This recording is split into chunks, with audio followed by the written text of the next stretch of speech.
Hi friends, my name is Akil Ahmed and in this particular video I will show you how to send email in SSIS. So this is my profile. I have 8 plus years of experience on Microsoft technologies and my experience mainly into SSIS, SQL Server and Microsoft Azure. So the agenda of today's video tutorial will be how to send email in SSIS using script task. We will be using C# to write the code and we will be using Gmail to send the email. First of all, before writing the code in C#, we need to go to this particular link https://myaccount.google.com and we need to change the less secure apps to true. So there is an option allow less secure apps, so we need to make it to true. By default it should be false. So before writing the code we need to make it to true. So without wasting time, let's jump to the demo. Let's copy this particular link. I will share this link in the description of the video and paste it in a web browser.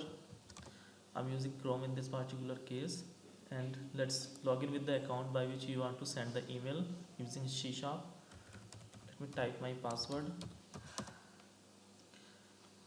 Oops, seems password didn't work. Alright, so we are logged in. So here you can see allow access secure apps is off, so you need to make it on. Now it's on. Now it should be good to send the email. And let me just sign out from this account. And what you need to do is actually just open the SQL Server data tools that I will be using to create the SSIS package. Let's drag and drop script task that we will be using to send the email. Right click and edit the script task. Click edit script. It will open the script task editor.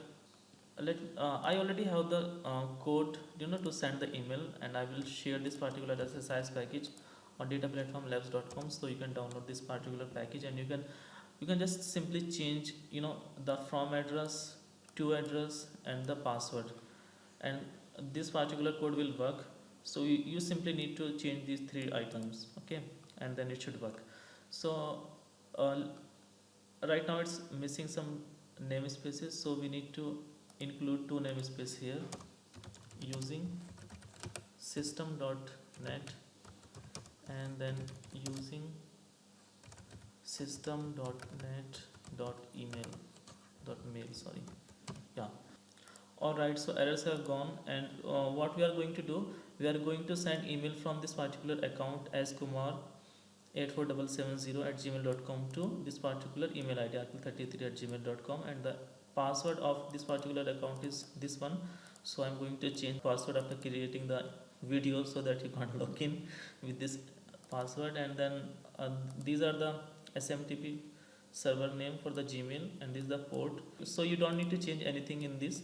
And the subject of the email will be test SSIS file loaded successfully. You can provide any subject here, and the body message will be, this is to notify you that test SSIS file loaded successfully.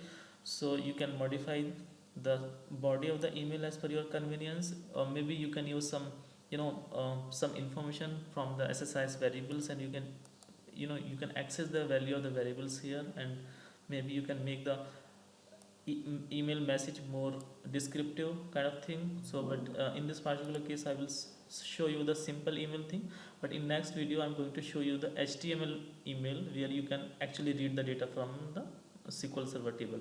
So for this particular example I think that's it. Alright, so let's save this particular code, click OK, and now we can execute our SSIS package so that it can send an email to my particular email address. Click start. The package is running and it will send an email to my email address. Okay, so the package has been completed successfully, and now let's log into my Gmail account so that I can show you if I got the email or not from the SSIS package. So this is my account. Now let me type my password.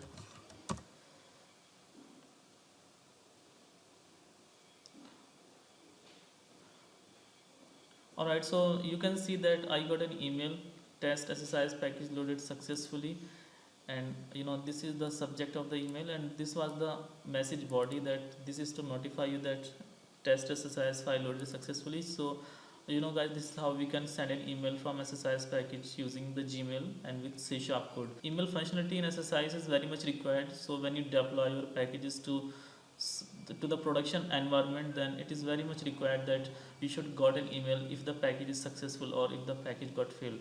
Okay, so this was for our current video tutorial. Thank you guys for watching this particular video tutorial.